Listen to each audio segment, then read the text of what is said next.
In this episode, we're talking about the Elden Ring of walking simulators. It's baby steps. This and more on Indie Game Arcade.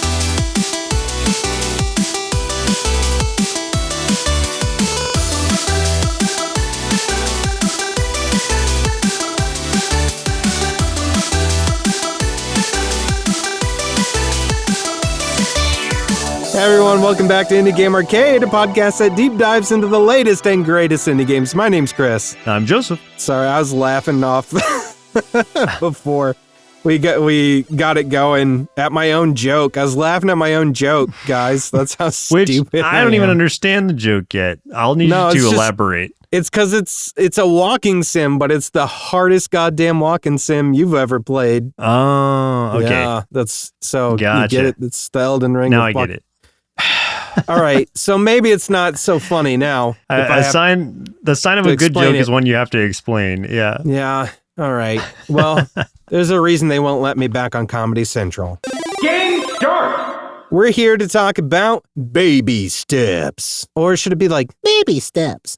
Anyway, let's go ahead and get into it before I just embarrass myself even more. So, Baby Steps was released September 23rd this year. I wrote 2024 for some reason because I'm an idiot. Developed by Bennett Foddy, Gabe Cuzio, and Maxi Bach. Published by Devolver Digital. Retails for $19.99. And for a quick description, you play as Nate, a 35-year-old couch potato man-child that's suddenly teleported into another land with fantastical landscapes and hills, outrageous NPCs, and plenty of dangerous pitfalls. The problem? Nate spent too much time lazing about and he doesn't really remember how to walk. Also, he really needs to find a place to pee. And that is like the main crux of this game, man. Is there a pee meter? Like if you... No, there's no pee meter. Okay. All right. I just assumed that was like stamina or something. Anyway, go on. No, I'll ask questions later. It's just like one of the main plot points is he gets to this place and he's got to piss so bad. But he's also incredibly bladder shy, so he can't go unless he finds... okay. He's got to find a toilet, but also like this dude can't walk. Yeah, so, and that doesn't help either because you all know how it feels when you really have to pee. You're walking funny just to hold it in, just to avoid exploding on the spot. Are you bladder shy, Joseph? No, because my first question is going to be like, why doesn't he just like pee right there? But then you said bladder shy, and I was like, oh, okay, never mind. Yeah. I have had, I'm not so bad anymore, but I've had the unfortunate misery of being bladder shy in my past. To the point where, like, I could be going midstream in a bathroom, and if I hear that door open, it just cuts itself off. It cuts itself off, and my bladder will be like, oh, guess what? I'm just gonna, as an organ, I'd rather burst than let it flow out. I don't care. We're gonna lock that door now. Yeah, so, I kind of get his pain a little bit. Getting over it, you know what to expect. A monumental task, but terrible controls to get you there. So you've got your directions, like forwards or backwards, both separate controls. Also separate is your left leg and your right leg, all separate. So that's terrible. As hard as that sounds, though, you can kind of get a flow for it to some degree after a while, but like no matter what, you are doomed to screw up at some point because it is just like, it's tough no matter what, but like it just, I want to give them some credit where credit's due. They make it very funny. Like seeing this guy in his like onesie pajamas, like try to take this big step forward so delicately because he just can barely do it to just completely whiff it, fall. And what helps is like there's full voice acting for this thing. And when he hits, he's like, oh shit. And just kind of flop and roll in the dirt, which like cakes onto his onesie is so funny. Is there a fail state to this game. Like, I think in like getting over it, like it was just like frustration. I don't remember if there was like actual like a death thing, or if it was just like, nope, you're started from the beginning again, or whatever. It is the exact same here. Though I would say to me, this one feels a little bit more forgiving than Bennett Foddy. Well, I say Bennett Foddy, than getting over it with Bennett Foddy. This one to me feels a little bit more forgiving. Just in that how the game is designed. So like, even as like unforgiving as it can be, especially with the physics of everything, and even though it's like this environment that you were having to traverse like terribly, and like some of that will differ, like you might, like the surface actually can affect things. Like you could get on a slippery surface, which makes it even harder. So like if you slip and fall on a slippery surface, you're liable to slide all the way back down whence you came. Oh, yeah. But it's not like in Getting Over It, where if you screwed up, you're likely to fall all the way back down to the beginning, right? But like here, it's like you are picking your path. Like it's not a linear thing. This map is gigantic. Like it is seriously huge. And there's no real like right or wrong way to go the way that you want to. Like there's multiple like ways to progress forward. So it's like if you see a path and you're like, oh man, no, that's too slippery. There's no way. There's no way I'm gonna do that. You can just try to bypass that and try to look for another route. Does that mean that's going to make it easier? No, because that means you still have to like, you know, trot along trying to find a better path, and you could screw up, you know, trying to do that, just trying to find an easier way. But like, that's kind of the point of the game. It allows that exploration, but also like that goofiness of like screwing up, and some of those screw ups could cost you like an hour of your gameplay or something. And make it very frustrating in that way of getting over it, but not taking you very back to like the very, very beginning, because the game is long. Like I would say this is an 8 to 10 hour jaunt of playtime, depending. So it's not like you're going to get to the, let's say, 9-hour mark, fall all the way back to the very beginning of the game. That's just not going to happen. Oh, that would be a nightmare. Yeah, it just won't happen. There's too many like even spaces and things that you'll just land at and stuff. Yeah, like honestly, you could undo maybe a half hour, an hour worth for sure, but not the entire thing. So are there so when you exit the game, are there checkpoints, or is it just like wherever you're standing is where you'll be? There are like these checkpoints of sorts. So like basically the way you're traversing and sort of like how you know that you're going the right direction, there's like these giant candles. And that sounds weird, but think of this world like the place that he got transported to is just nonsense. It's just weird. There's these giant candles, and you just kind of, if you follow those, then you know that you're, heading in the right direction to where you need to be going. And at some of those candles, there's like these little campsites and stuff, and those kind of serve as like the checkpoints and stuff. So then that's basically like where you are. Okay. But there's also like, there's a lot of different biomes through this game too, which make it really interesting too. Like, so you start in kind of like this swamp kind of area. There's a desert area. There's a snow area. And when you fall, like I said, you get covered in like whatever stuff you fall in. So like you fall in mud, you're going to be all muddy. If you fall in sand, you're going to get sand caked on you. Same with snow and stuff, which just makes it really, really funny. There's some unfortunate jiggle physics in this game as well, because you are looking at this guy's backside the whole time. So it's, oh man.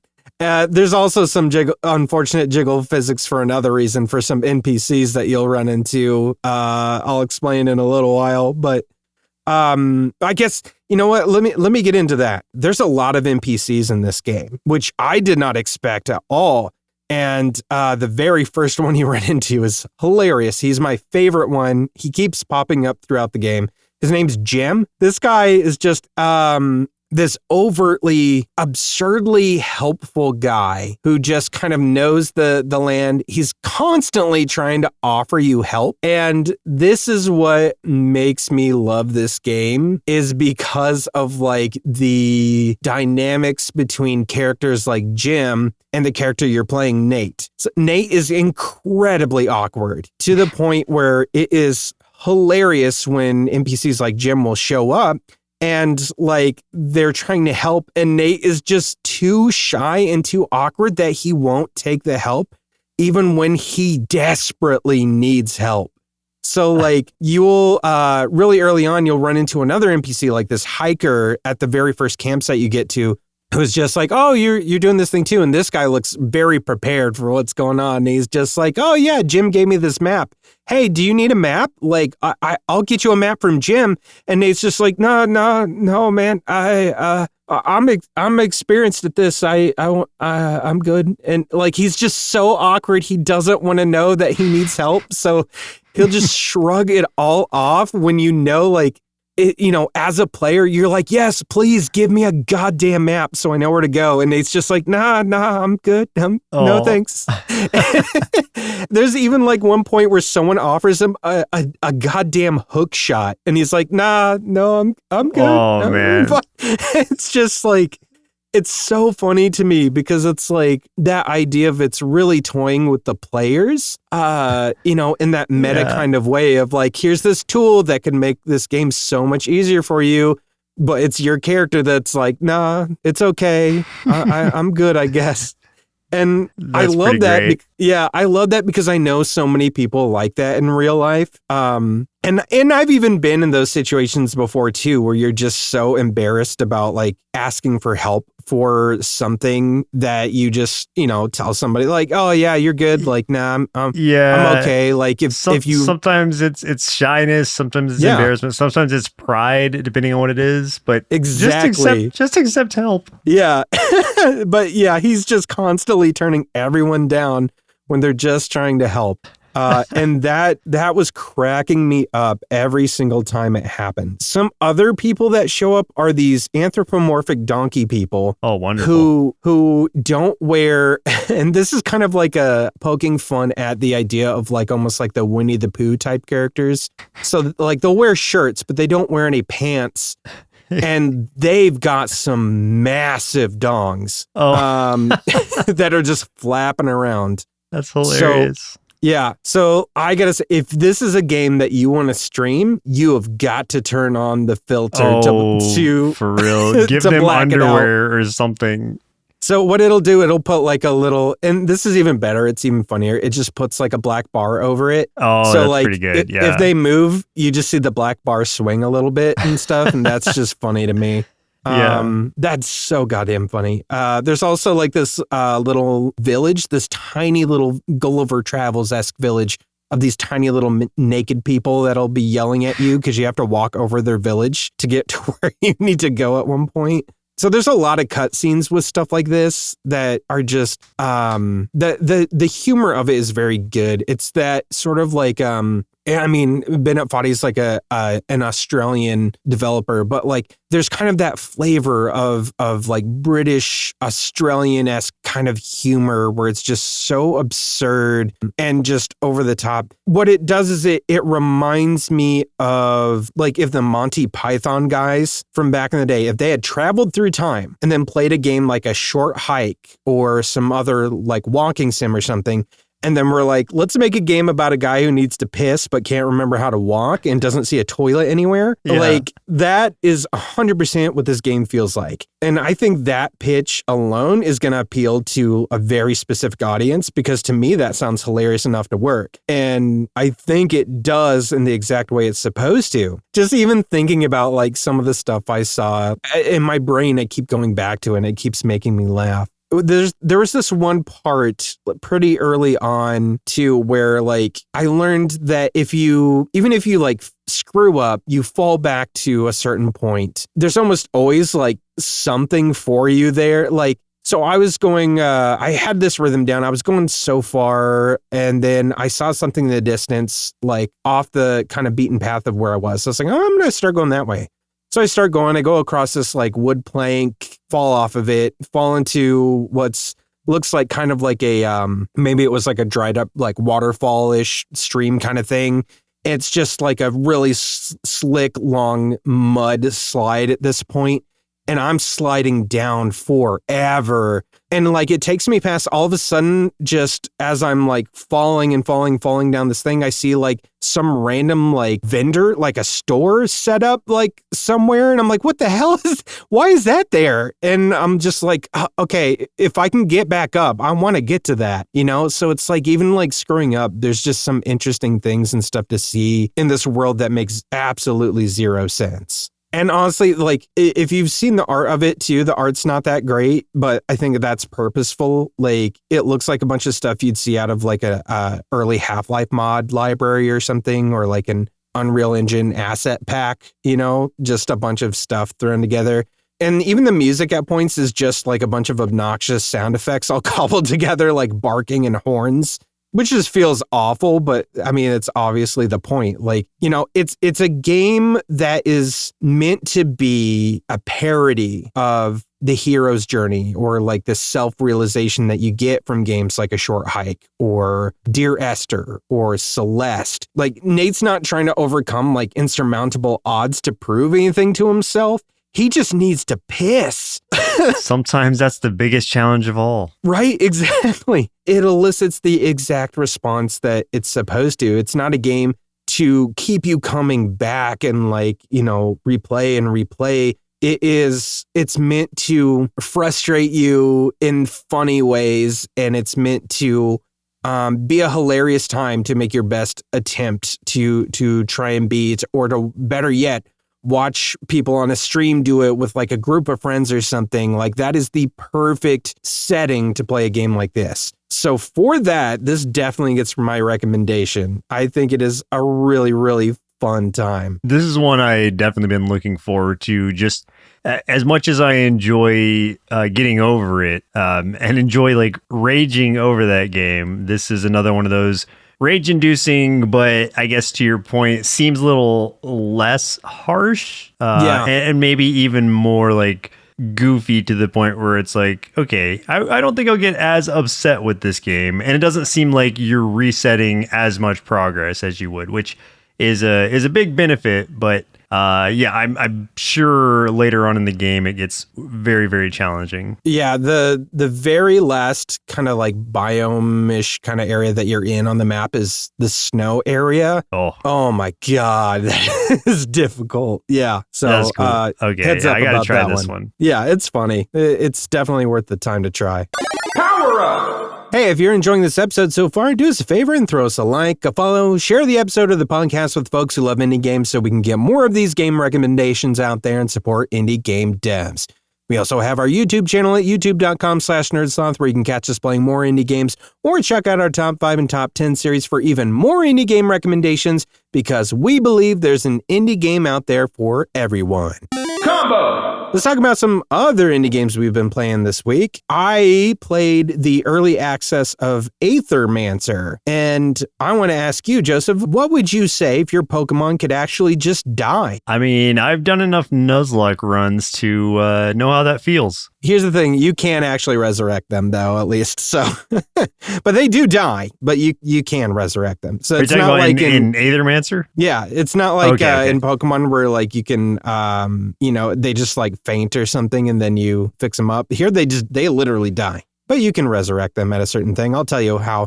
So Aethermancer is a roguelite creature collector where you are going out exploring the world and ruins, recruiting and collecting mythical creatures to engage in turn-based combat in teams of 3. So in that way, it is somewhat more of like a JRPG, because you can have all 3 of your creatures out at once during battle.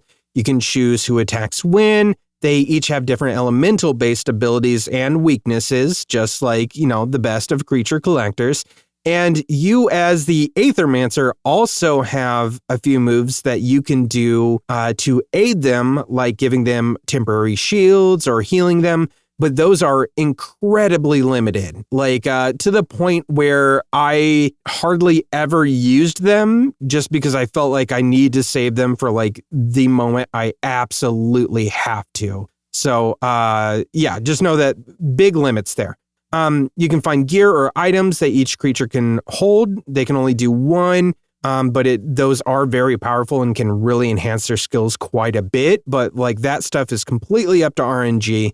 There's both a run progression system and a meta progression system for each creature. So how that works is they are leveling up during the run. And that is like kind of a simple and really interesting way to do it. So it's almost like 2 battles will level them to level 2. 3 battles will level them to level 3.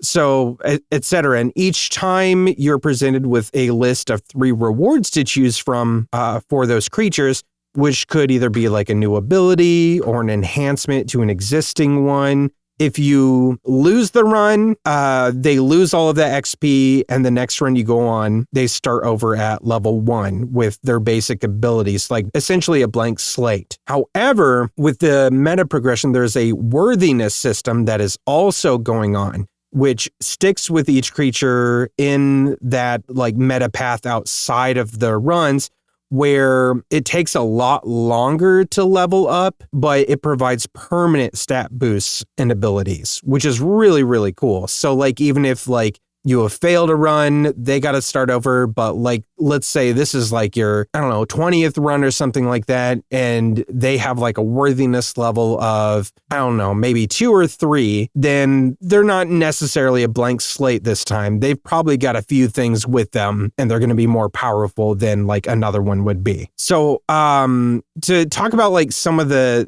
gameplay itself, every elemental attack requires using Aether, which is like corresponds to the type of like attack of like, I'm trying to think of how to describe this. So it's like if you have a guy that does, let's say, wind damage, like one of his skills is a wind attack. You need wind Aether to be able to use that wind attack. To generate wind Aether to be able to do that wind attack, you'll probably have to just do a basic attack that doesn't need Aether first. And because he's the one that attacked, it'll generate the Aether. Does this make any sense? Yeah, kind of. I mean, as far as I understand, you're kind of powering up or enabling your own attacks by attacking, enabling like more powerful attacks by doing basic ones. But yeah, so essentially, character. Yeah, it's kind of like you were having to build up during the course of the battle to do your more powerful attacks.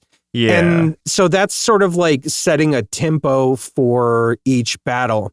And what adds to that too is the creatures that you're facing off of, they will have like weaknesses to some of those different elemental things too.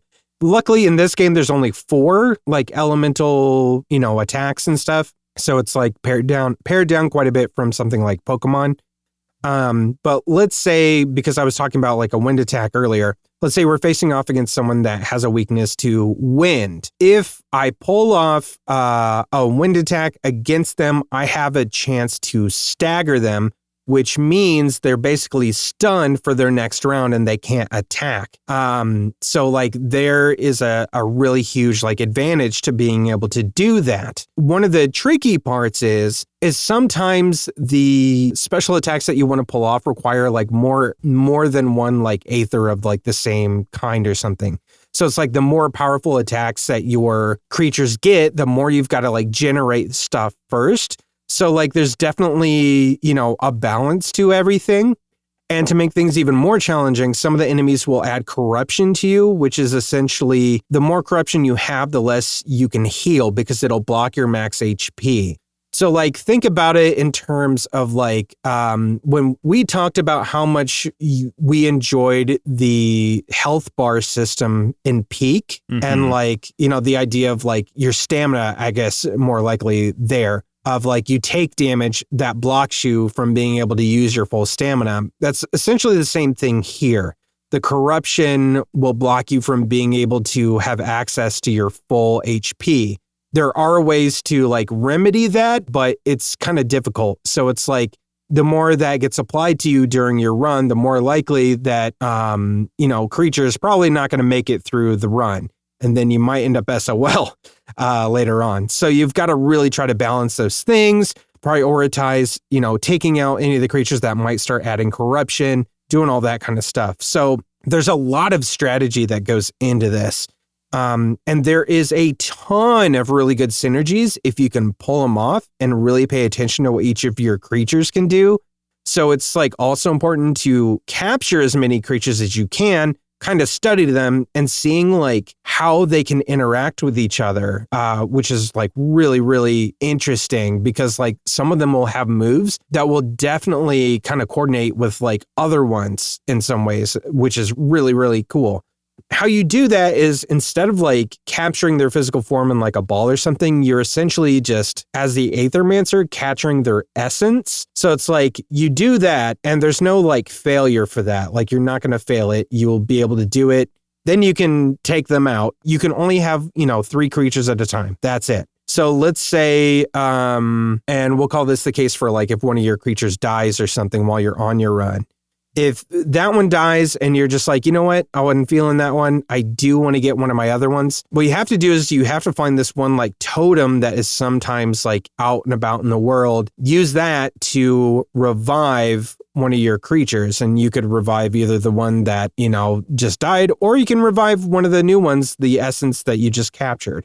And that's basically like how that stuff kind of works. So instead of like porting them from Bill's PC, you're literally kind of like almost like cloning them in a way from like the essence that you got. It is a roguelike, so you are like choosing different paths through like portals and essentially doing like the dungeon crawl until you get to like a super hard boss and stuff.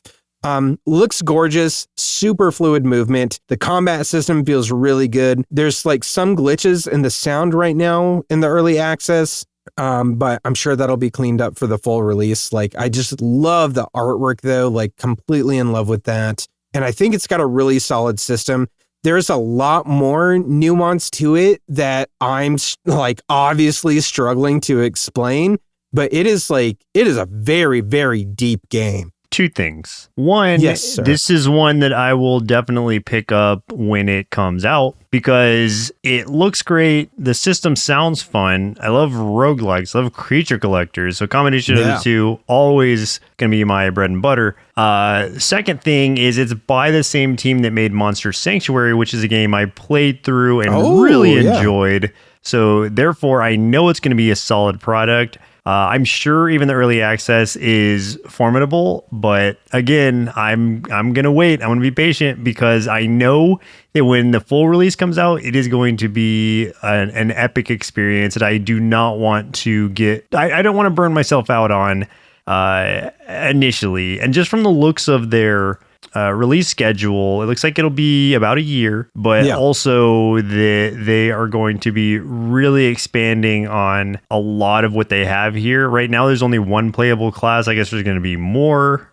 And then more difficulty modes, more monsters, obviously, more ability. So there's just going to be more of what is already good about what they have in this early access. And that's a game I can't wait to play. Yeah. And even though like it's the early access is out, it looks like they did leave their demo up. So if like somebody sees or hears this and they're like, oh yeah, I do kind of want to see what it is, but I don't want to commit just yet. That is still available too, it looks like. So yeah, man, it is incredibly interesting. And now that I didn't realize that they were the ones that made Monster Sanctuary, this makes a little bit more sense because I was honestly I was very surprised at the level of intricacy with the creatures themselves. But now that I know that this isn't like their first foray into like a creature collector, that makes a lot more sense. But I do like that they went a completely different direction with this because Monster Sanctuary, for anyone who doesn't know, is more of a straight through it's like a Metroidvania. RPG and Metroidvania combined. Yeah, whereas, so there's no roguelike elements to that. That one truly is a Metroidvania, in the sense that you are getting like different mobility options, different things to unlock areas you couldn't before, all while doing the creature collecting. And that one is also turn-based, if I remember correctly.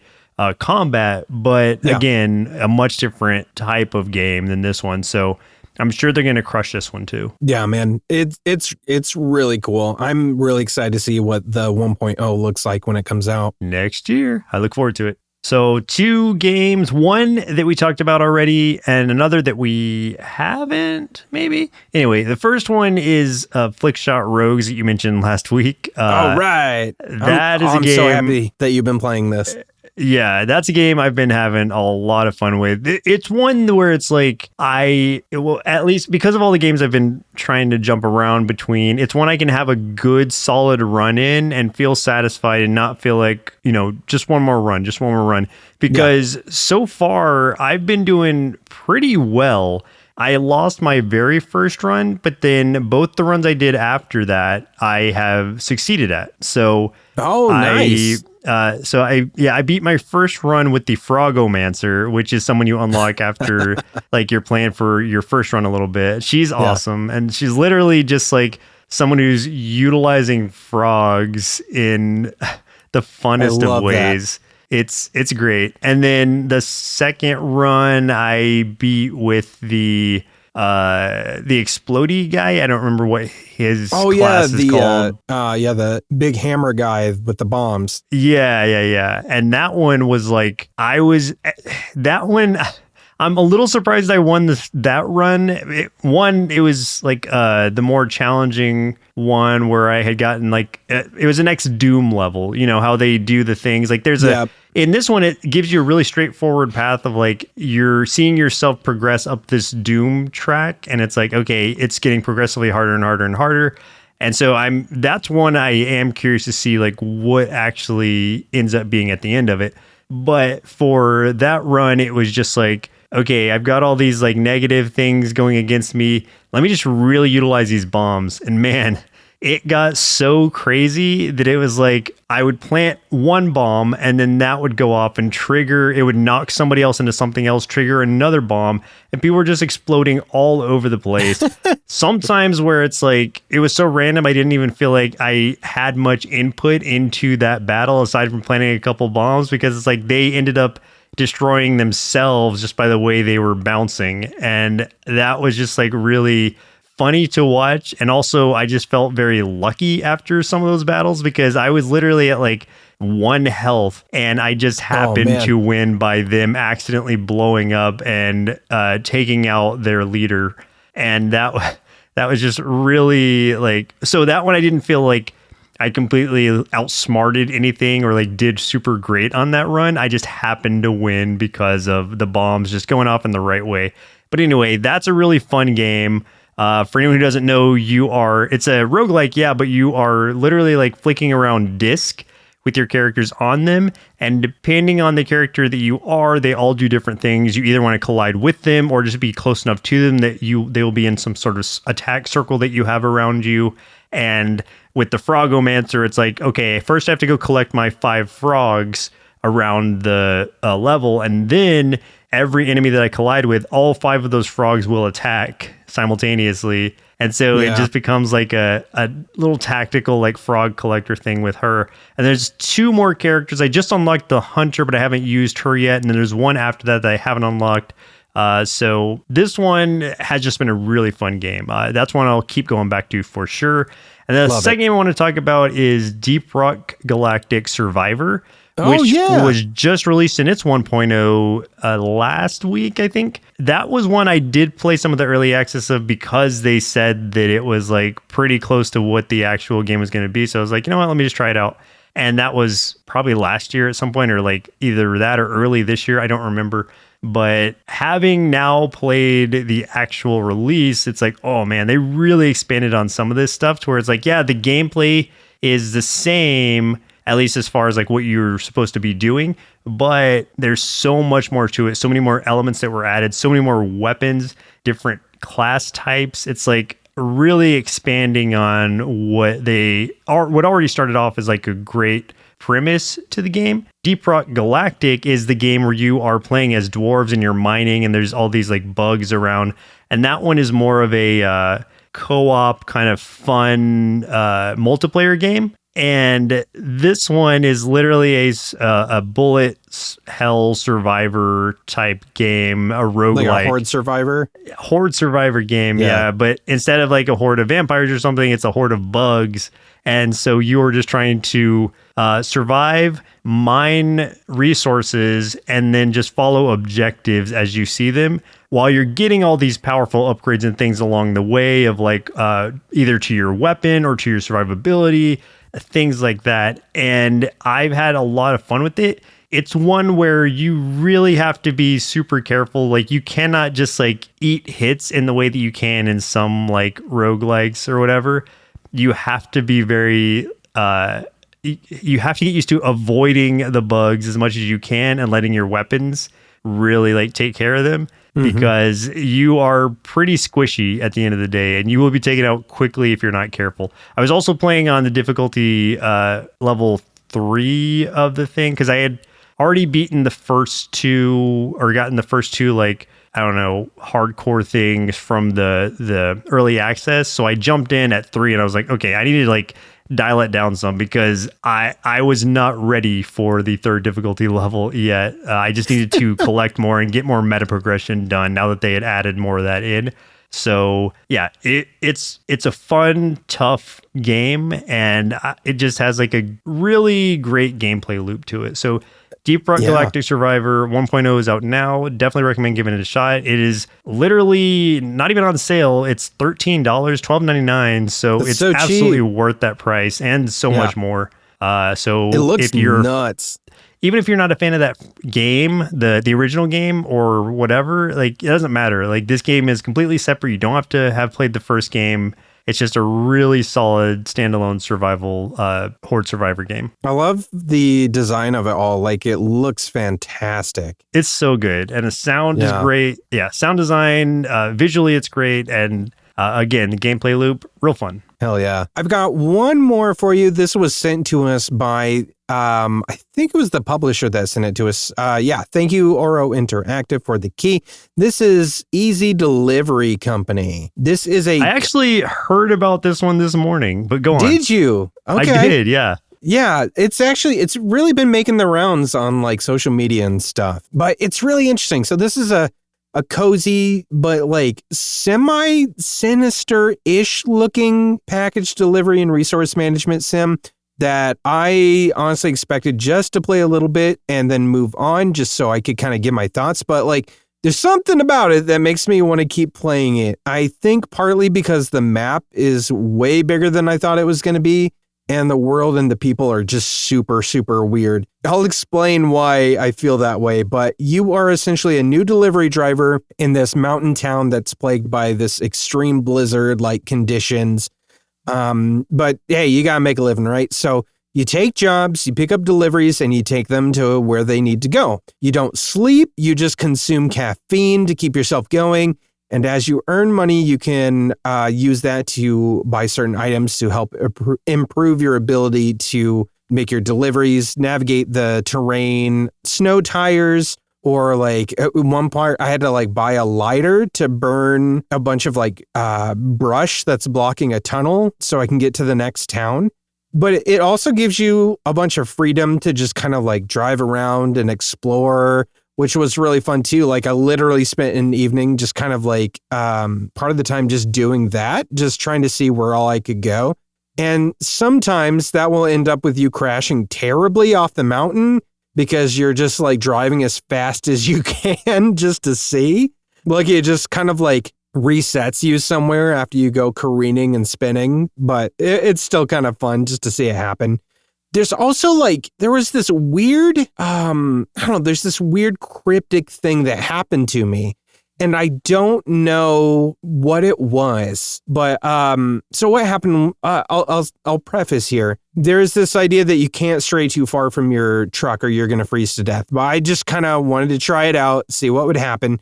So I parked towards this tunnel and I was just like, I wonder what happens if I get out of the truck and walk into the tunnel without the truck. So I did that. And like when you get out away from your truck for so long, then you start seeing like this kind of like ice sort of start coming in from the sides of the screen, almost like a windshield frosting over, right? And then all of a sudden your field of vision starts shrinking too, to where it becomes almost like a pinpoint, and then the whole screen goes black, right? But like, for whatever, I ended up in this weird place, like some sort of like labyrinthine maze, and I had no idea how to get out. I just kept walking for a bit in different directions because it was really hard to see where I was going. And eventually I just kept going left because I'm like, you know what, I'll just stick to one direction. I'll just keep going left. So I kept going left, kept going left, kept going left. And then eventually like the screen faded and all of a sudden I was outside the tunnel right next to my truck again. It was so weird. It was just one of those bizarre things that like you would read about in like a creepypasta about a cursed game or something, like Ben Drowned, like, you know, like this weird game that like you ended up in some place you're not supposed to be in within the game or something. And it was just really weird and kind of unnerving in a way. But, for whatever reason, that enamored me to it a little bit, just because I have no idea what that was about or what happened or why. And I think that's really what is appealing to me. And some of that too has to do with like the visuals of it. It's low poly, retro, lots of noise and fuzz, muted colors. And it's like, it's a calm game. There's just something really off about it that it feels very haunting.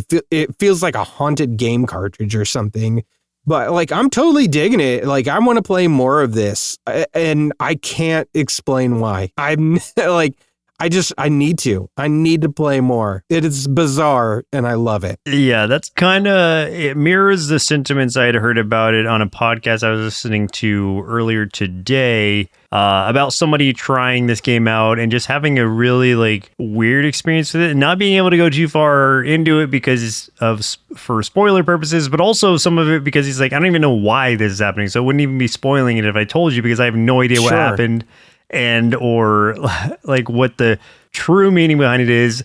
Like, it feels like kind of a dark satire on like corporate life or just like a work in general or something like that. But then also it feels like it's more than that. And I guess is like, as he was going through it, he hasn't beaten it or anything. He had just started playing it. But as he was like progressing, he started to unlock some like more sinister aspects of it, to where it's like, oh, like this is kind of deeper than what I was seeing on the surface. And so that doesn't tell me much about that, but at least intrigues me that there are layers to this game. Yeah, same. So that was kind of the vibe I was getting too, especially talking to the NPCs, because a lot of the NPCs say some really bizarre things.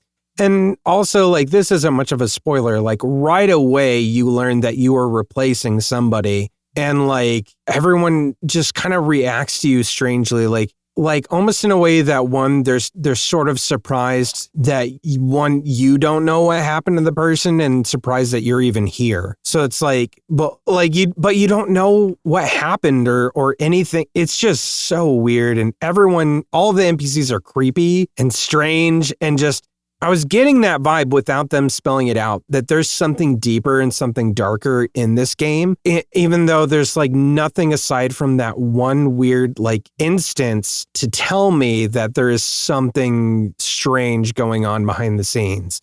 So yeah, I'm very intrigued in this. Like, I feel like I need to spend more time in it, explore it, and just understand, what the hell am I getting into? Yeah, 2 games that it's bundled with on sale kind of speak to that more, which are Dredge and Promise Mascot Agency. So it's like, those are 2 kind of like strange, semi-dark games in different ways, or at least like satirical, Dredge for sure. but also poignant in the message they're sending. So I think this kind of fits well into that group of games. And this one works super, super well on the Steam Deck as well, which is how I was playing it. Like, it's a perfect one for the Steam Deck.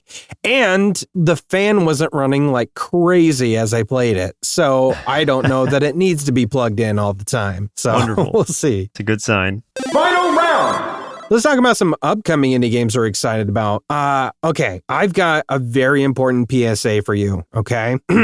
Hey, everyone, I'm Chris. We sure have had a lot of fun on this podcast today, but Are you aware of the dangers of feeling understimulated after completing Silksong? Hang on, let me turn this chair around so I can sit in it backwards. What if I told you there's hope? November 24th, we'll see the release of Constance, a 2D Metroidvania action platformer that feels like a beautiful mix of games like Silksong and Celeste. So this Thanksgiving, give thanks to the developer BTF for your new favorite obsession, and me, your handsome gamer pal, for bringing this important matter to your attention. Metroidvania, I like the visuals. What about it would you say is like one of its biggest selling points? I mean, it's got definitely some like, I could see some Silksong to it, but also Celeste for sure. It's going to be very Silksong meets Celeste. That is just absolutely the kind of vibe they're going for. It definitely seems like a lot of the mobility is kind of like staying in the air kind of deal as you dash around and like use your paintbrush to like propel yourself off of things. Again, also like Silksong is in a lot of different ways, but yeah, it looks pretty unique visually too. Yeah, it looks gorgeous. It's all like hand-drawn, painterly kind of visuals and stuff, which makes sense. She's got a big paintbrush. That's what she does. But yeah, man, it looks so good. Just to me, it screams like the idea of like that. I mean, you kind of said it, the fluidity and movement of Celeste, but with like with fighting, like actual fights and stuff like that. So I was just like, I've got to bring this up to you. And it's supposed to have a very like, you know, an emotional story to it as well. And to me, that was also kind of hinting at that like Celeste as an inspiration to like that idea. So like I said, I've been watching this one for a year. I'm very excited to see what happens. Yeah, it looks like it definitely has like a deeper story to it, since part of even the initial description is an inner world created by this character's declining mental health. So there's going to be some like strong and challenging messages in there, I'm sure. But hopefully, as you're able to overcome the game's challenges, you can also overcome your inner demons. But we'll see. TBD. Yeah. One that I wanted to bring up is kind of the opposite of that, in that I don't think there's any kind of like special message to it at all. I think it's just like a fun game for people who like, I don't know, dodging bullets and mechs. So the game that I wanted to bring up is called Steel Knight's ARMIS, and Knight like Knight. Okay. So Steel Knight ARMIS is a roguelike mech game where you're leading a rebellion through 5 different chapters and fighting against an Imperial army. So kind of like a general like anime mech story. It looks very Gundam coded, which immediately has my attention. Right. Yeah, that's what stood out to me initially, even before I saw what it was, or that it was like a roguelike thing. I was like, oh, this looks really cool. But seeing the visuals, it's kind of got a more tilted isometric view, but you are and it plays, or it looks like it plays like a, you know, a Horde Survivor game would, but you're in the air, but not in a way where you're like needing to control the vertical and or the vertical at all. Like you are just floating, but you are dodging all of these enemy like missiles and lasers and whatnot while you're flying your mech around and shooting sorts of different things at them. So a mix between like bullet hell, bullet heaven, and it just visually looks really cool. It's appealing to me in that way, but also like I just love the idea of like a mech Horde Survivor game, because I don't know that that's been done before. It probably has, honestly, but there's none that I've played. And I play a lot of these games. Yeah, seriously. I was just thinking of that too. And I'm like, man, I can't think of anything off the top of my head. And that feels like such a no-brainer, especially for one, like, you know, suspending yourself in the air and stuff like that and being able to do that. Especially if you'd be able to move around and like if you built one, though, I'm not saying this one, but if you built one that you can move around in 3D space like that would be insane. It also looks like there's some like shmup elements to it, like where you are that's literally what I was seeing. flying a ship on rails and shooting enemies around you. So maybe those are some like in between levels or some transitional levels or something. I don't know, but it's also got the roguelike thing of like choose between 3 skills. I see that going on. Yeah. So the visuals I'm looking at are all in Japanese, so I can't read any of the words on the trailer, but it looks awesome. And from what I'm seeing, you're choosing from a lot of different mech pilots. I'm sure there are going to be like a lot of different like custom or a lot of customization you can do to your mech itself, which is always appealing to me. There's actually another game I want to bring up real quick now that I'm thinking about that it just came out like this week, and I don't know if I mentioned it before. So I wanted to bring up the game called like Granvir real quick, Granvir.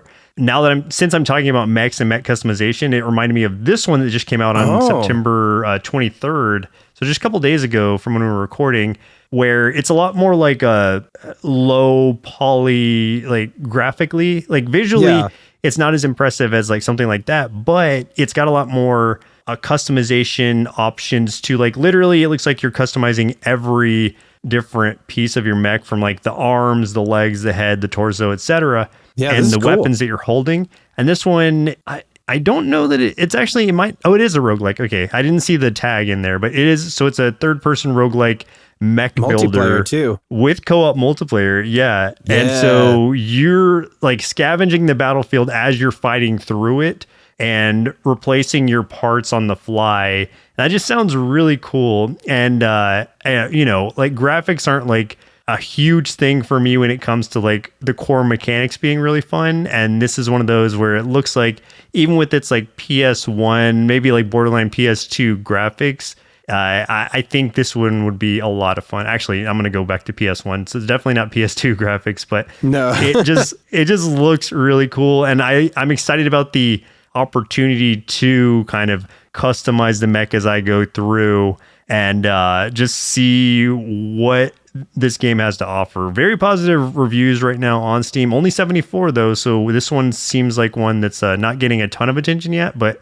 I know I branched off from one game to this one, but I'm glad that I remembered this one because of the other game. So still the other one too, the what was it? Steel Knights. Dang, I already forgot the name of the other game. Oh, Steel Knights Armis. Yeah, so Steel Knights Armis and Granvir. 2 cool mech games, different types of games, both roguelikes, but look really fun. I do like me some mech stuff. Anything that reminds me of Gundam, I'm going to be very happy about all over it. Okay, what they need to do is combine 2 of our loves, King Arthur lore and mechs, and that's where you've got a real either new game, new franchise, something. I feel like now that I'm looking at it, though, I feel like there are a lot of mechs with like big lances and shields. So it's like maybe they're already doing that. Absolutely, there are, especially in the Gundam series. And in fact, I think there is one Gundam series, I haven't seen it, but I think is very heavily inspired by King Arthur stuff. I just can't remember the name of it. It's been done already then. Never mind. Thought it was a cool original thought. I could be wrong, but I think so. But I mean, there's some really fun, goofy stuff. There's also like Gundam Unicorn out there, which is great. Nice. That one's funny. Yeah. Game over. If you had a good time listening to this episode, stick around for the bumper to learn how you can help support the show and all the things we do here at Nerd Sloth Creative. You can also check the show notes for our link tree, which will take you to our social media, Discord, merch store, tons of other cool things. But get in touch with us and let us know what indie games you are playing and help us elevate these games so we can help support indie game devs. But that's game over for us. My name is Chris. I'm Joseph. And we'll continue on the next episode. Continue. Indie Game Arcade is recorded and produced by Nerd Sloth Creative. If you're looking for more gaming content, head over to youtube.com/nerdsloth for indie game let's plays and recommendations. If you'd like to support the show, head over to patreon.com/nerdsloth, where you can select a pledge and receive access to hundreds of hours of bonus content from everything at Nerd Sloth Creative. If you're an indie game developer and would like us to review your game or explore other opportunities, send an email to nerdslothcreative@gmail.com with the subject line Indie Game Arcade. Thanks for listening, and keep supporting indie game devs.